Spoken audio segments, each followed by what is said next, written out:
Hi, everybody. Welcome to our event. We're going to be starting in just a minute. So today we have our founding physician, Dr. Fahimeh Sasan, who is going to be leading a talk on reproductive health and fertility. My name is Rebecca. I'm going to be hosting and helping to manage the chat. We also have some other Kindbody team members in the chat.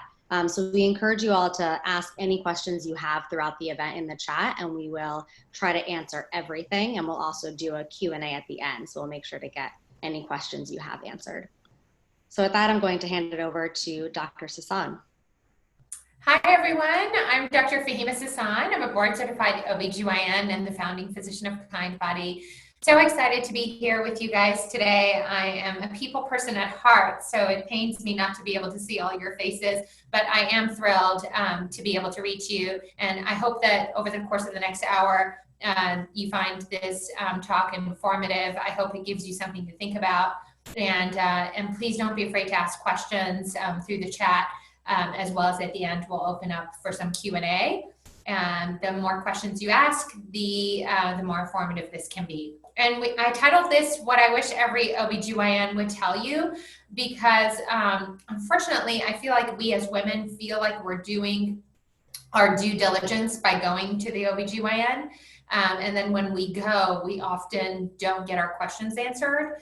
And we often leave with like, oh, well, I don't fully understand this or that. Or we feel like we go and we just get a pap smear and end up leaving not as fulfilled as maybe we should be. So let's have an honest discussion, a robust discussion. We'll cover a lot of topics and we'll get started.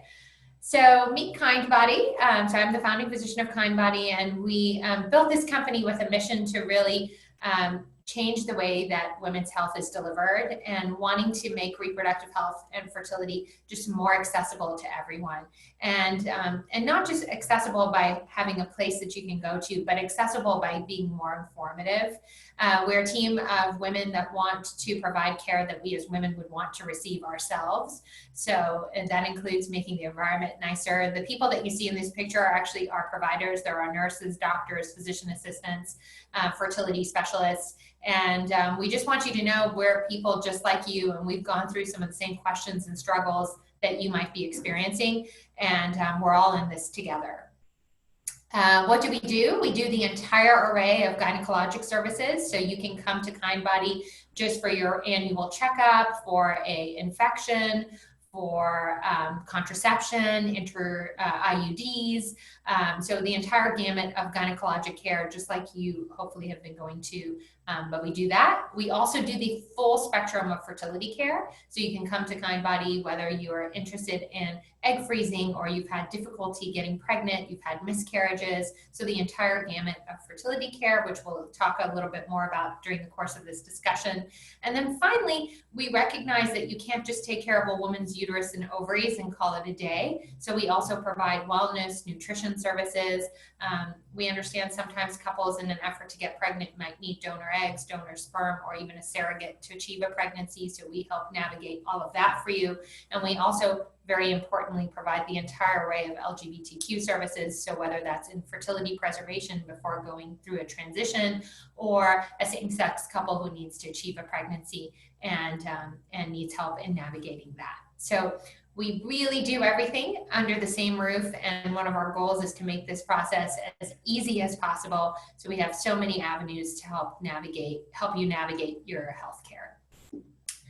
Reproductive care is essential, and I know that 2020 has been a year that is really unprecedented and has thrown everybody for a huge loop with the COVID pandemic and social unrest and just so much that's going on. And so a lot of us have kind of secluded ourselves into our homes, and you know, when it first started, I think I, along with most of us, thought this would just be a couple weeks, maybe a couple months. But as we go into August and we're now entering, you know, kind of the 6th month of this ordeal, I really want to relate to all of you how important it is not to ignore your health. You know, if you've been delaying going to the OBGYN for your annual checkup, or you've had an issue that you're like, well, I'll take care of it after COVID. the bottom line is COVID isn't going anywhere anytime soon, unfortunately. And so I really want to stress to you how important it is to take care of yourself, to not ignore any symptoms that you might be having, and we're here to help you do that safely. But just to stress the importance of that. So first and foremost, what I want to start as you talk about going to the OBGYN is don't be afraid to ask questions. You know, people come to the OBGYN, and I'll say this as someone who's been doing this for, 15 years. A lot of times I'll ask women, do you have any questions? They're like, I don't have any questions. And then the next day they'll send me an email or send me a message like, oh, I actually had this question, but I didn't want to ask. There's no question that's ever going to be too small or too big for that matter. And the more questions you ask, the more fulfilled you'll be at the end of the visit. So I really implore you, whether you're going to the OBGYN, you're going to the dentist, you're going to the eye doctor, doctors can't read your mind. And so please, I want to empower every single one of you. If you learn nothing more of this conversation, when you go to the doctor, ask your questions. Don't, even if it seems small or marginal, if it's on your mind, ask it, because the more questions you ask, the more information you can get. All right. So what do we need to know? Well, first and foremost, it's so paramountly important for women to know that we need to take care of ourselves. As women, we're often the primary caregiver, and we kind of neglect ourselves. We're taking care of our families, taking care of our partners, taking care of our children, taking care of everybody else, and oftentimes neglect ourselves. So first and foremost, I just want you to take care of yourself. I want us to know that there's certain diseases that, including heart disease and breast cancer, that we're more prone to just by being a woman, and that how important it is to take care of ourselves, mind, body, and spirit, in order to be the healthiest version of ourselves so we can live our lives to the fullest. And by taking care of ourselves, that will also help our fertility down the line. So what is a well woman exam, right? People call it the well woman exam. They call it an annual checkup. They just call it a visit to the gyno, whatever you want to call it. The key is we should have one once a year. And what happens during a well woman exam or an annual checkup? You should have a breast exam. So the doctor examines your breasts, really important, regardless of how old you are, and is a big detector in breast cancer screening. You should have a physical exam. So doctors should check your thyroid. By feeling your thyroid, do a pelvic exam, look at your cervix, do a vaginal exam. They can check for hemorrhoids, all sorts of things, but an actual physical exam is really important. And then we need to have a pap smear. And pap smear is cervical cancer screening, which specifically tests for HPV, which is the human papillomavirus. Key thing to understand is a pap smear only is a screening for cervical cancer. Oftentimes we'll get women who'll be like, oh yeah, I'm totally fine. I had my pap smear. And just to understand that pap smear is just checking for that one thing, which is cervical cancer screening and HPV. It doesn't tell us anything else about your health or your fertility or any other information. So it's a nice piece of the puzzle, but it's certainly not an all-encompassing test. And pap smears, if you've had an abnormal pap smear or HPV in the past, you should have those once a year. If you've never had an abnormal pap smear, you've never had HPV, and you've had a series of consecutive normal pap smears, then we can transition you to do it every 3 years. The key, though, is that if a doctor has told you you don't need to have a yearly pap smear, you should still have a yearly checkup. So just because we're not doing the pap smear doesn't mean we don't need to do a breast exam, check all the other aspects of you. And so I think that's really important, because oftentimes I'll meet women and they'll say, oh, I haven't been to the gynecologist in 3 years because they told me I don't need a pap smear. And just really understanding that the GYN annual checkup goes beyond a pap smear. All right, so what's a preconception assessment? So this is really important too. If you are thinking about pregnancy in the next 6 to 12 months, really important to see your OBGYN to make sure you're covering all your bases in anticipation of a pregnancy. So very often I'll meet women for the first time once they're already pregnant, and we're just initiating, checking them out while they're already pregnant. And when you're already pregnant, obviously there's less things we can do for you to help you optimize your pregnancy. So I really encourage you, if you are having unprotected sex, or you anticipate that you would like to start trying in the next 6 to 12 months, come and see us so we can just do a nice evaluation, a good workup, make sure we're starting on the right foot. And that way, if there are any recommendations, anything that needs to be addressed, we can address it before you're pregnant, which gives us much more options. So pre-pregnancy blood work includes checking thyroid. Thyroid is really important for getting pregnant, staying pregnant, and having a healthy baby.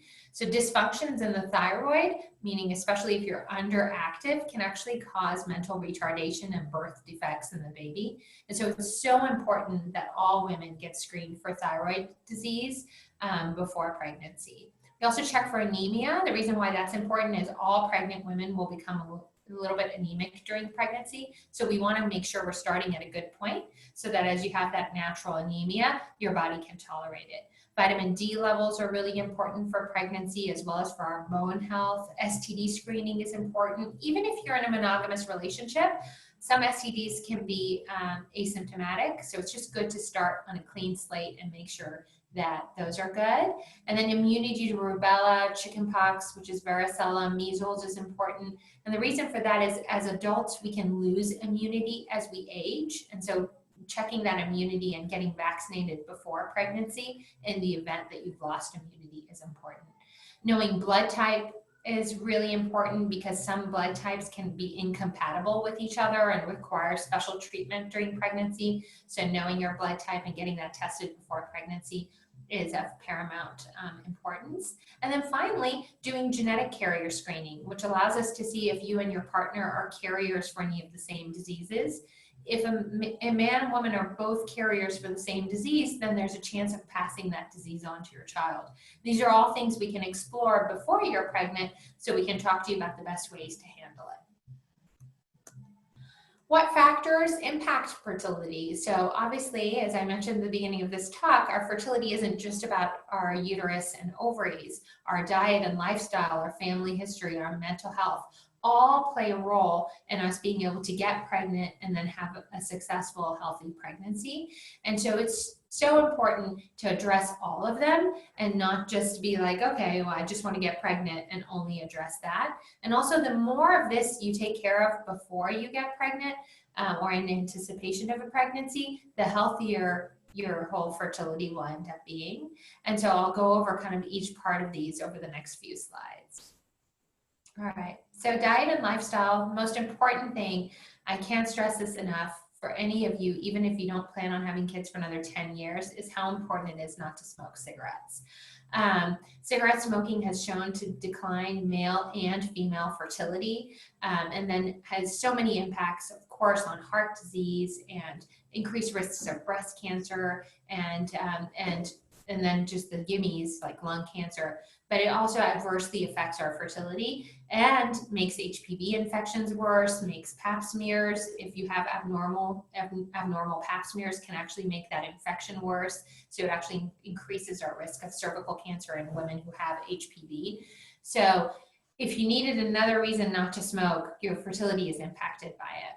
Also, staying active, maintaining a really healthy lifestyle is so important for our general health, for our heart health, as well as for our fertility. And then really important to understand that being underweight is just as harmful as being overweight. And I think that's something that in our society is often forgotten about. And so really having a good, height weight balance or a good BMI is so vital for women for our general health, as well as it impacts our fertility. Family history. So, next time you're with your mom or your grandmother or your aunts, ask them, how old were you when you naturally stopped getting your periods? And if you have women in your family who stopped getting their periods when they were younger than 45 years old, let your doctor know that. Let us know that, because women who have family members who went through menopause under the age of 45, and by menopause I mean by definition is when they stopped naturally getting their period for 1 full year. This doesn't mean if someone had to have surgery, obviously, but if they naturally stopped getting their periods, because that puts you at increased risk for early menopause. And going through early menopause affects our fertility. And so it's an important piece of information to have. Other things, though, don't matter as much. So oftentimes I'll meet women who say, I don't have to worry about my fertility because my mom had me when she was 40. Or there's a lot of women in my family who got pregnant really easily, so I must be fine.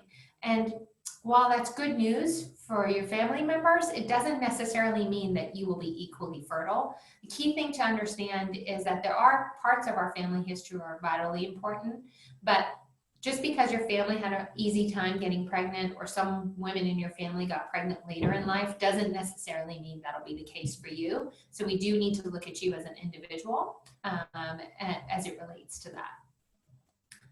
Mental health, oh, I can't stress that enough. And I think this year it's become even more important than ever. We're all going through increased stress and anxiety. Many of us have lost our jobs.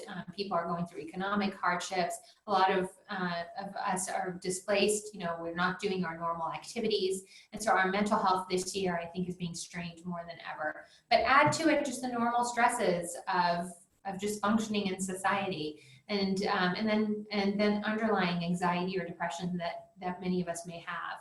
And so please don't neglect your mental health. We have therapists that you can schedule appointments with virtually directly through our website.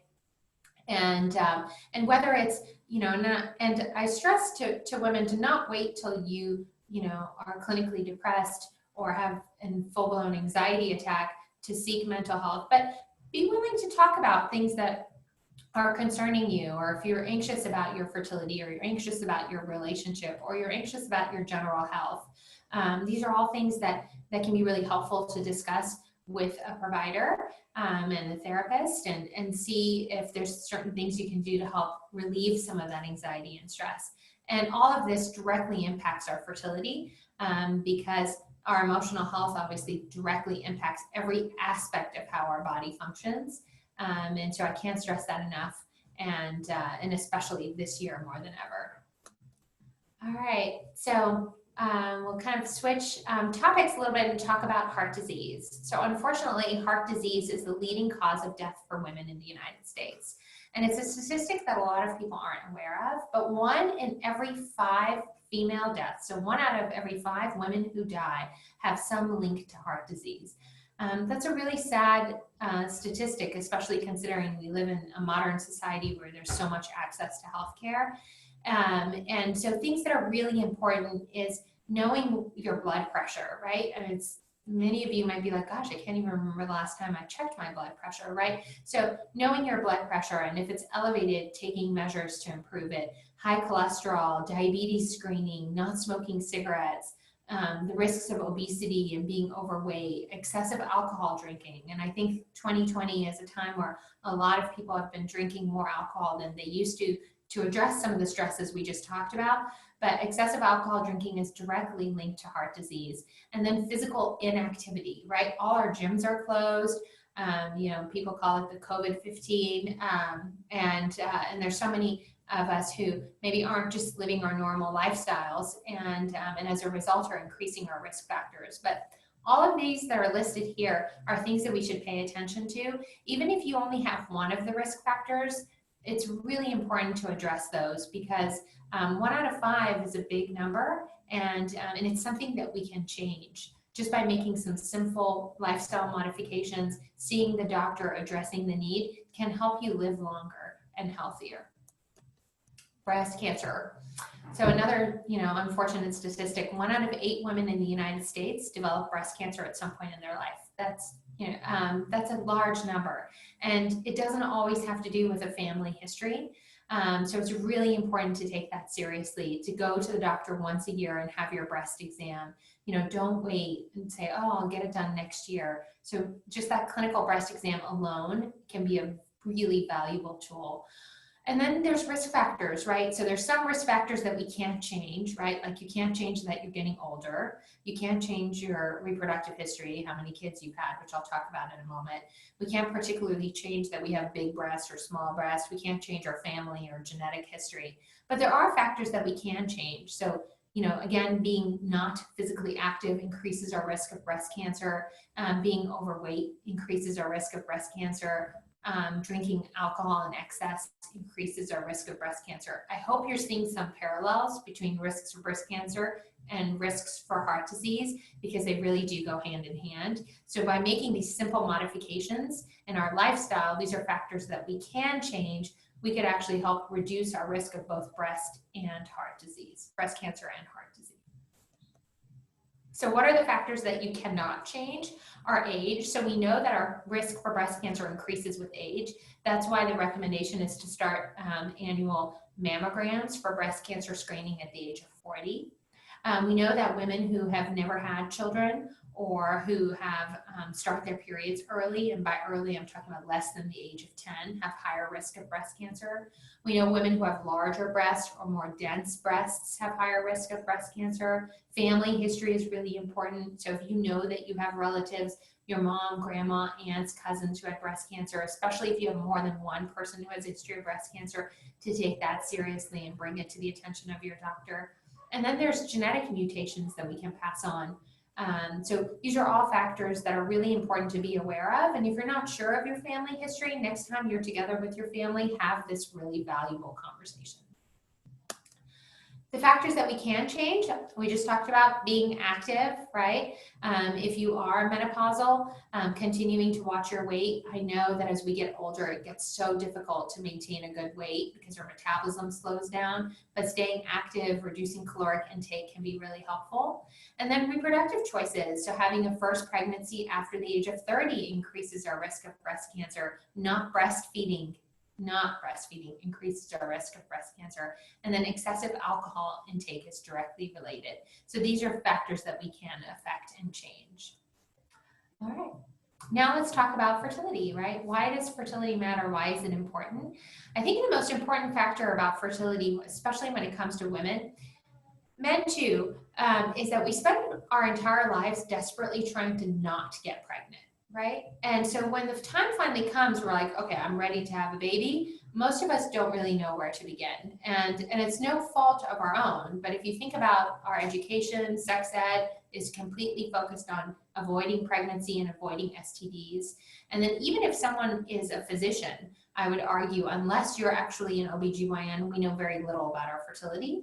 So I'm going to kind of designate the next few minutes of this talk just really kind of getting you some basic facts about fertility that I hope are helpful and gives you some knowledge base so that you can increase your options when it comes to having the family of your dreams. So what should we know?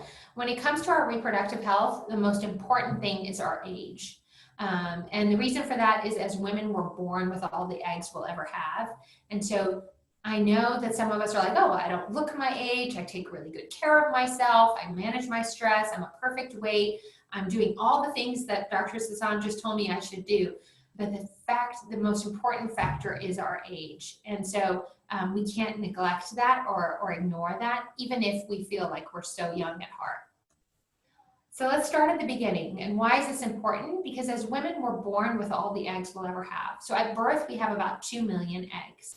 By the time we reach our first period, so think back how old you were, we're already down to 300 to 400,000 eggs. I hope your jaw is dropping because it's crazy and it's so unfair, but it's the truth. And then from there, from the very first period that you had, we lose up to 1,000 eggs a month.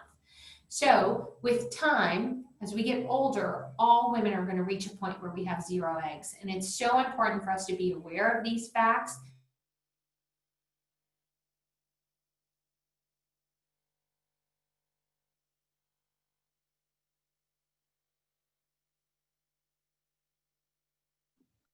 Oops, sorry everyone. I think that Dr. Sasan has frozen. Hopefully she'll come back in a minute. In the meantime, if you want to... Like your fertility is perfect, and then you turn 35 and you somehow jump off a cliff. Our fertility is declining steadily from birth.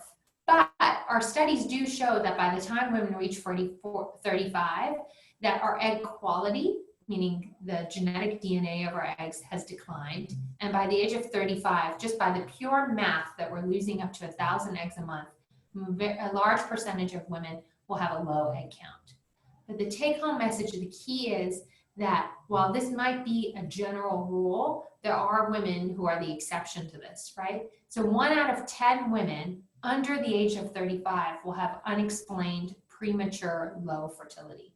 And you can't know who these women are by just looking at them.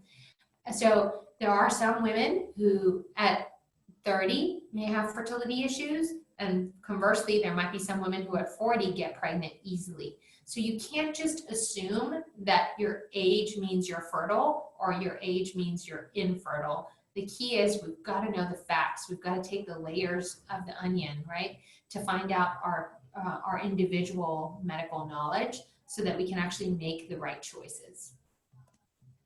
All right, so egg quality and quantity matter, right? So I just alluded to this. We talked about how we're born with all the eggs we have and our egg count declines with age. Our egg quality also declines with age. So each egg cell is made up of 23 chromosomes. That's how many, the genetic material we get from an egg. We also get 23 chromosomes from sperm, right? And together that makes 46, which is what a normal person would have. Because as women we're born with all the eggs we'll ever have, that DNA, those 23 chromosomes, age. So the older you are, the more deteriorated those DNA in those egg cells become. And that's what affects the quality of our eggs. That's why women over 35 have higher risk of miscarriage. That's why women over 35 have a higher risk of having a child with Down syndrome or genetic abnormalities. It's directly linked to the age of the woman, which would be directly linked to the age of her egg.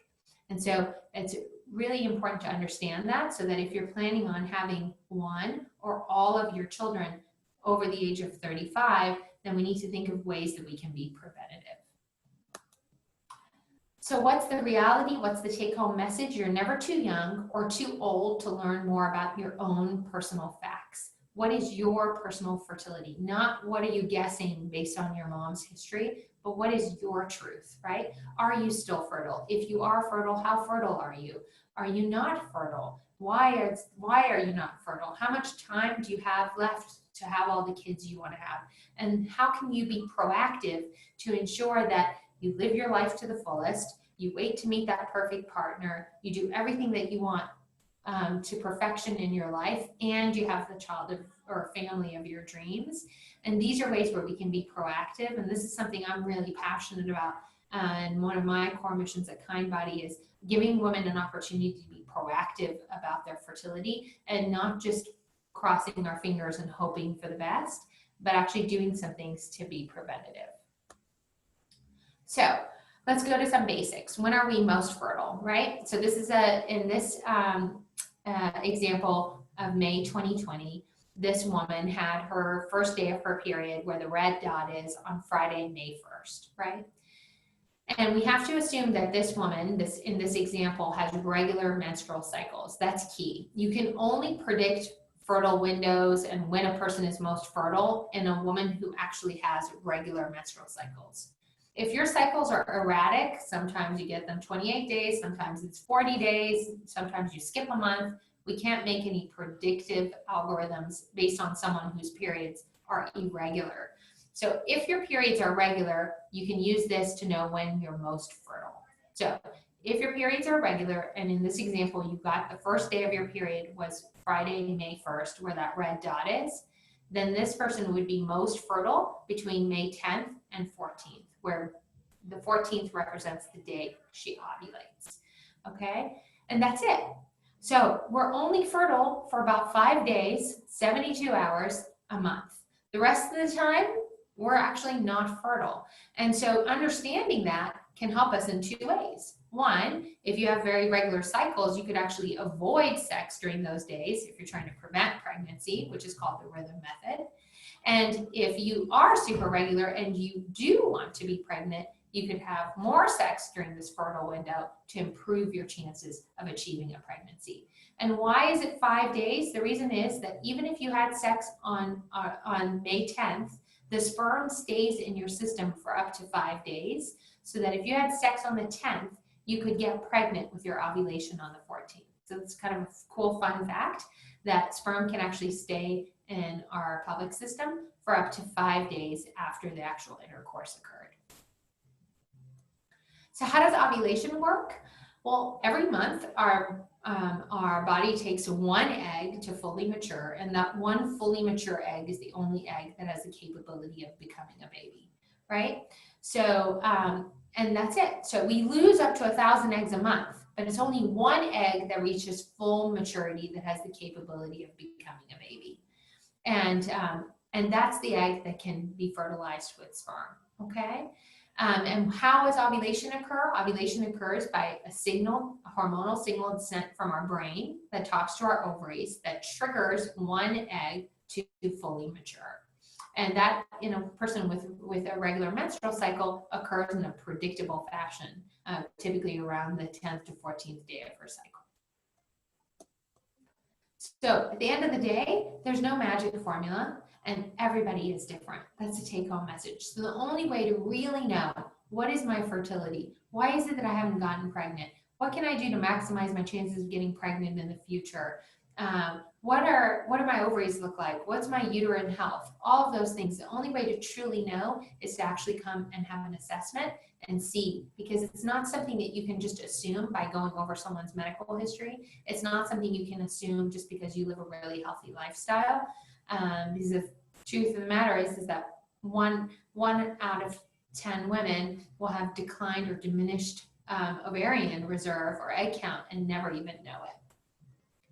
All right, so what do we do in a fertility assessment, right? So we start off with a one-on-one consultation with a doctor, and that could be either virtually or in the office, whichever you feel more comfortable with, or whichever is easier for your schedule. And during that consultation, we're going over your medical history, your surgical history, your family history. We're talking about medications you're on. Are you on birth control? Are you off birth control? What are your periods like? How many days do you bleed for? So really kind of diving in deep to your health. Part 2, which if you're in the clinic happens on the same day. If you do a virtual appointment, we'll then schedule for you to come in for a follow-up, is a vaginal ultrasound. Vaginal ultrasound is so important because we can look structurally at the uterus and ovaries. We can look for cysts, fibroids, masses, to just make sure structurally your uterus and ovaries are healthy. And then what we do is do a follicle count. Follicle counts are premature eggs that our body recruits in a given month. And then finally is the AMH, was a blood test that gives us an idea of how fertile a person is. So let me give you an example. Pretend this tissue box represents your ovaries. So right ovary, left ovary, these are your 2 ovaries within your body. When I do an ultrasound, I can see structurally how your ovaries look, but I can't see how many eggs you have in your ovaries because eggs within our ovaries are microscopic. So the same way you can't tell how full this tissue box is, I can't tell how many eggs you have. But by doing this AMH test, I can get an idea of how full your tissue box is. I can get an idea of how many eggs do you have left from that 2 million you were born with this hormone test. This hormone test can be done at any time during your menstrual cycle, and it can also be done effectively while you're on birth control, while you're taking the pill, while you have an IUD, or whatever other form of contraception you may be on.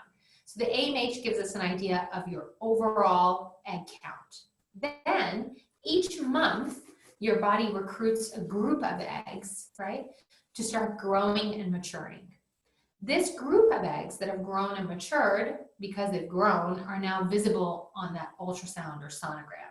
So when we do an ultrasound in the office, we can actually count the eggs that your body has recruited that month, right? And so the combination of the number of eggs your body recruits in a given month, combined with your total egg count, is how I can then tell you with certainty how fertile you are.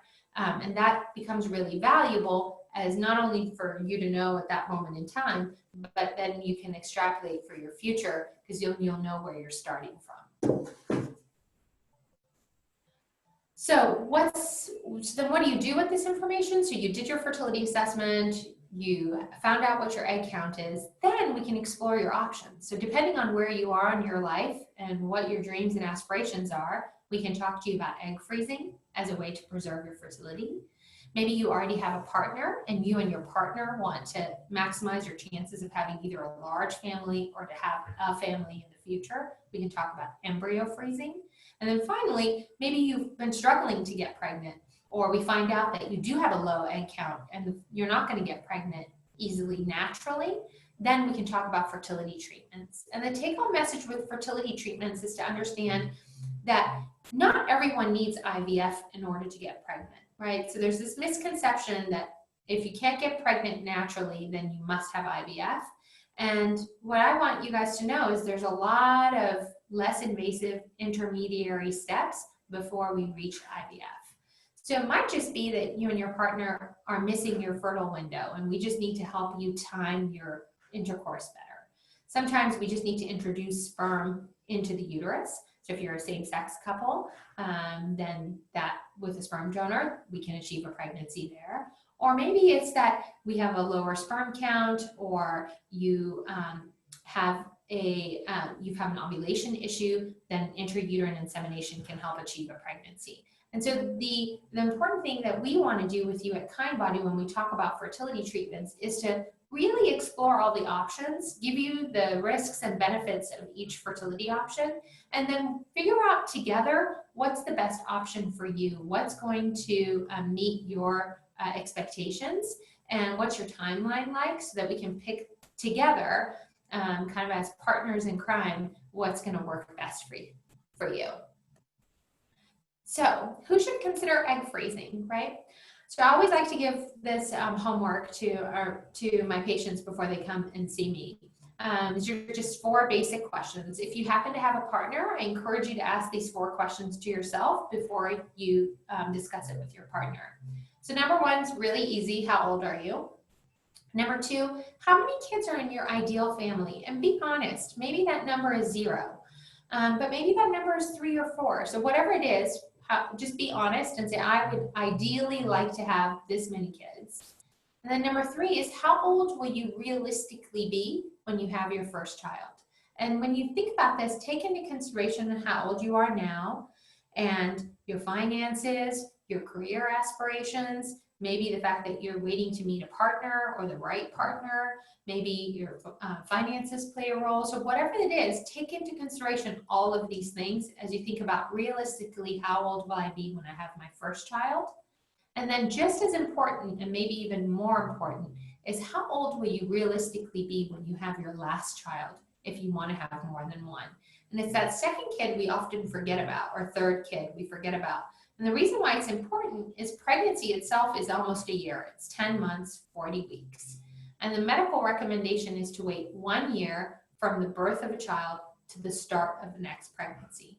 So bare minimum spacing between children is 2 years. 1 year of being pregnant and 1 year for the medical recommendation to wait between pregnancies. So if you're planning on having one or any of your children after the age of 35, we have to remember our egg count and our egg quality declines with age. And so then in that case, egg freezing might be a good option for us to consider. What is egg freezing? So remember my tissue box analogy, where these were all of your eggs that are in your ovaries, and each month your body recruits a group of eggs? Well, what naturally occurs is our brain sends a signal to this batch to help one egg fully mature. That was ovulation that we talked about a few minutes ago. And we know that only a mature egg has the capability of becoming a baby. Well, what egg freezing is saying, okay, I know only a mature egg can become a baby. So why don't we give the same hormone that helped this one egg mature, give it to you at a higher level, so we can hopefully make the entire batch of eggs all mature together, so we can extract them and save them for you. Why is this important? Because if you do nothing at the end of the month, these eggs are going to be lost, and another batch will be recruited, and they'll be lost, and so on and so forth. So egg freezing is in essence saying, I'm going to be proactive. I am going to press pause by taking some of these eggs that I'm going to lose anyway this month, helping them mature and extracting them to use in the future. How does egg freezing work? Just briefly, it's just a 10 to 14 day process, okay? The maximum it would take is 14 days from beginning to end. And so in this example here, and I know the type is small, but just to get an idea, on this Friday, the person would have started their egg freezing cycle, and by by 2 weeks later, they would have been completely done. So egg freezing is a process by which you give yourself injections for about 10 days. Those injections are helping the eggs your body recruited mature. That's all they're doing. They're not making new eggs or not making more eggs. We're not somehow altering the genetics of the eggs. We're just helping them mature. And so it's 10 to 11 days of injections, and then the retrieval would occur on one of the final days. So this is a very common misconception, is that egg freezing takes a really long time, but it's really only a 2-week commitment.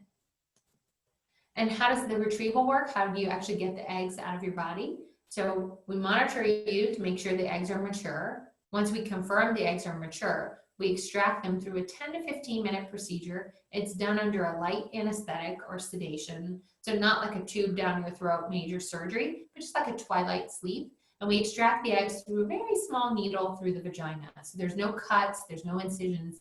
It's definitely considered a procedure, not a surgery. And that's how the eggs are retrieved. And then once they're retrieved, they would then be frozen for you to use as a future date. So what comes next? Let's say you froze your eggs because you want to have a big family, or you froze your eggs because you're not ready to have kids now and you would like to have the option of having kids in the future. I hope you freeze your eggs and you never need them. I hope you freeze your eggs because you're thinking about your future, but then you end up being able to have all the children you dream of naturally, for free, at home with sex. But if that's not an option, or that doesn't end up being your reality, then you have these eggs that you froze in 2020, and you come back at whatever age, even up to the age of 55, and you say, I'm now ready to be pregnant, and I'm not able to get pregnant on my own. We would then take those eggs, fertilize them with sperm, create an embryo. We can genetically test the embryo to make sure it's normal, and then put the embryo back in your body to grow. That process, now we've taken the eggs out of your body, fertilized them with sperm, created an embryo, genetically tested the embryo, and then put a genetically normal embryo back in your uterus to grow, is IVF, okay? And so when women freeze their eggs, they're saying, I want to preserve my fertility. I want to improve my chances of having children in the future in case I'm not able to. And what you've done is you've cheated the system by having eggs from a younger version of yourself that you're using in your older body. What's the difference between egg freezing and IVF? The main and only difference is when you want to be pregnant. So egg freezing, you're saying, I'm stopping with the eggs. I want to use these eggs in the future. And a person going through IVF says, no, I want to fertilize these eggs now because I want to be pregnant now. So the main difference between egg freezing and IVF is simply, when do you want to be pregnant? A person who freezes their eggs wants to be pregnant in the future. A person who does IVF wishes to be pregnant now. So we talked a lot about fertility. Well, what does it mean to be infertile? So there's actual definitions. So if you are over the age of 35, being infertile means that you have had unprotected sex for at least 6 months and you have not achieved a pregnancy. And if you're under the age of 35, it means you've had unprotected sex for 1 year and have not achieved a pregnancy. Some staggering statistics: 1 out of 8 couples will meet the definition of infertility. And 1/3 of people who are having fertility issues, it's actually because of the man or a sperm problem. And these are all things that we typically don't explore. Why am I sharing the definitions of infertility with you? Because this is something I want to change. I want to empower you with checking out your fertility, checking out your partner's sperm, so that you don't become one of these statistics, right? Because I'd rather you know today that your egg count is good or bad, that your partner's sperm is good or bad, that you have a fertility issue, good or bad. I'd rather you know that now than waste a year of trying, or 6 months of trying, or years of trying to find out in the future that you could have known in the past that you had a problem, right? And this is what I mean by wanting to be proactive and preventative. So if you think about every other aspect of our health, it's about prevention, right? We exercise so that we don't become overweight, so we don't have heart disease, so we don't have a stroke, right?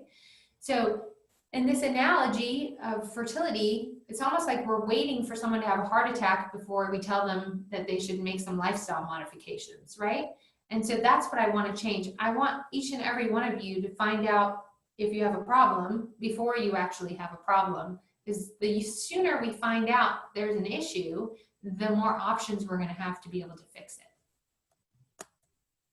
So what are those options, right? And we talked about this a few moments ago. So it can be really as simple as finding out the perfect time to have sex, to intrauterine insemination, where we're just putting the sperm in the uterus to help facilitate the pregnancy from occurring, to the full IVF, which we just talked about. But let's take it a step further. There's other options too. Let's say you are 40-something and your egg count is completely diminished, or you have experienced ovarian failure, or you're one of those younger women who has premature ovarian failure. We can still achieve a pregnancy with an egg donor, right? Or you're in a same-sex relationship, or you're a single woman who's choosing to have a baby on your own. We can achieve a pregnancy through a sperm donor. Or maybe you have a medical condition, or you've had a hysterectomy for some reason, or you have a chronic medical problem that makes it unsafe or impossible for you to have a pregnancy, then we could achieve a pregnancy through a gestational carrier. And these types of family building options are important for everyone to be aware of, because we want to give every single person, and especially our LGBTQ members of our family, options to achieve that family of their dreams. And so knowing about these options helps maximize your ability to have that family that you want. So what are the next steps? Whether you are actively trying to get pregnant or you are actively trying to not get pregnant, whether your plans are you wish you were pregnant yesterday or you don't want to be pregnant for another 10 years, the bottom line is it's really important to just learn about your body, learn about your uterus, learn about your ovaries, learn about your egg count, so that you know where you stand, and it'll maximize your ability to have as many options as possible. No discussion about fertility and healthcare in our current day and age would be complete without talking about costs, right? So I'll walk you guys through well woman, preconception visits, GYN checkups. You have a problem, you want to talk about IUDs, contraception, that's all going to be covered by your insurance. And so we accept insurance at Kindbody, and I'll go over with you all the insurances we accept on the next slide. But there's no extra charges, there's no membership fees, nothing like that. You're just going to come and see us like you would any other doctor. If you don't have insurance, we're going to give you pretty significant discounts because we care about your health. And so please don't let not having insurance keep you from getting the health care that you need. Fertility assessments can also be covered by insurance. So that's awesome. And if you are self-pay, we also have significant discounts for that. And then egg freezing, which is often not covered by insurance, we're going to give you $1,000 off discount if you use the code OBGYNFAX within the next 24 hours to make an appointment with us. And then also $1,000 off of IVF, which makes the price $11,500. And so we hope that these are important. And for the egg freezing and IVF discounts, you don't have to know before you come and see us that you want to do those things. But we'll honor the discount so long as you put in the special code when you make your initial appointment, even if you don't end up acting on these treatments until the future. We do accept all the major insurances, and they're all listed there for you. If you have any specific questions about your coverage or your fertility benefits, you can email us at navigator@kindbody.com or give us a call. And then, as with any insurance, just understanding that deductibles and co-pays and things like that may apply. And if you're not sure about any of that, and I'm speaking totally Greek to you, just give us a call. We really want to help make the pricing aspect of this as transparent and easy to understand as possible. So let us know. We'll be happy to help you understand your benefits. And that's it. So I hope that was helpful. I'm going to hand it over to Rebecca to see if any of you guys have any questions. Great. Thank you so much. And thank you for all of your questions throughout. We've been trying to answer everything as they come, but there's a few that I think would be interesting for you to answer, Dr. Sasan. One very timely question is, what is the best way to continue with well woman checkups and fertility related care during the COVID crisis? Should people wait, or how do you recommend proceeding right now? Yeah, I think there's waiting should not be the option. And the reason for that is this isn't like a storm where, the snow is going to melt or the hurricane's going to pass in a week or two and then we'll all be back to normal. We're already in August, and as I'm sure all of you are aware, if you watch the news, really there's no immediate end in sight. And there's really been studies to show that there's been an increase in cancer diagnoses, and a lot of people are neglecting their general health. So for sure, I wouldn't advise you to wait, especially if you were listening, you heard how important time and age is when it relates to our fertility. So I advise you to come and see us. We're taking extreme precautions. We check, to both protect you and protect our team. So we check everyone's temperature upon entry to our facility. Everyone's wearing masks and gloves to protect yourself as well as to protect us. We'll space out appointments so you're not waiting in a waiting room. You literally come directly from the outside, directly into your room. We do your entire visit in the same room to limit your exposure to different parts of the clinic. So we're taking really extreme precautions to keep you as safe as possible. So for sure, I would say don't wait any longer and take action on getting the care that you need. Thank you. We just had some questions come in about AMH. The first is, how concerning is it if you have a low AMH? What does that mean? And the second is, when you've had an AMH test, how long are those results valid for? Yeah, so a low AMH, so AMH just briefly is reported as a score, and it gives us an estimation of how many eggs you have left from the 2 million you were born with. And so generally speaking, a score between 1 and 6 indicates a good egg count, right? Where 6 is the best number, 1 is the lowest. When AMH dips less than 1, so when it becomes under 1, that means that your fertility is low, your egg count is low, and women who have AMHs of less than 1 are going to have more difficulty conceiving naturally. So depending on your age and your AMH and when you want to have children, these are all factors that would play a role in helping you better interpret your AMH score. And then how long an AMH is good for depends on your age, right? So in a woman in her 20s, I would say your AMH score is good for a couple of years. But as we get into our mid and late 30s, our AMH score can decline even as little as in a few months. So the older you are, the shorter the interval that your AMH is good for. And I know some of this can be complicated, so we'll help you understand all of this at the time of your visit as it relates to your age and when you want to have children. Thank you. We have some questions about periods that came in. Is the length of your period and the severity in any way related to fertility? Yeah, it's a really good question. I get that a lot. So how long your period is, or how short your period is, how heavy your period is, or how light your period is, tells me nothing about how fertile you are. Okay, I can't stress that enough, because I have women who come to me a lot who say, my period's only 1 day. Does that mean I'm not fertile or less fertile than my friend who has a period for 7 days? One doesn't tell me more or less than the other. However, it is important to know about your period. So if you happen to have really heavy periods where you're passing clots during your cycle, maybe you have a polyp or a fibroid, and that's something we can fix and help make your periods lighter.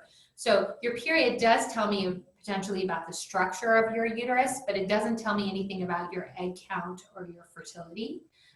So periods are really important, telling us about your ovulation patterns, telling us about the structure of your uterus, but they tell us nothing about how fertile or not fertile you are. Thank you. We just got a question about male fertility. What are some of the causes of male infertility, and how does that compare to female fertility? Yeah, so male fertility is interesting in that, so men, remember we just spent all this time talking about how women are born with all the eggs we'll ever have. Well, men make brand new sperm every 72 days for the duration of their life. And so age is not as important for men, okay? And they're not depleting with time. They're continuing to make a steady amount of sperm every 72 days. So that's one big difference. The second difference to understand is that a man can have perfectly looking and functioning penis and a normal, like, you know, they ejaculate, all of that looks fine, but may have a low or diminished sperm count, and they would never know. And so that's why I think it's really important when couples are seeking fertility or thinking about getting pregnant to do a semen analysis so that you can know whether or not the person, what their sperm count is like, the concentration, the shape of the sperm, how the sperm swim, because that all impacts fertility. And men can have a full fertility assessment by just doing one semen analysis, which we do at Kindbody. So if you do have a partner, we encourage them to make an appointment with us. It's really simple. You just come, we put you in a private room, ejaculate into a cup, and within 24 hours, you can know some really valuable information about your sperm. Thank you. I think we'll just ask one or two more before we wrap up. One question we just got: if you have a lower AMH and you don't want to freeze your eggs, you want to start trying naturally, what are some recommendations you have on how to time intercourse and other things you can do to help with that?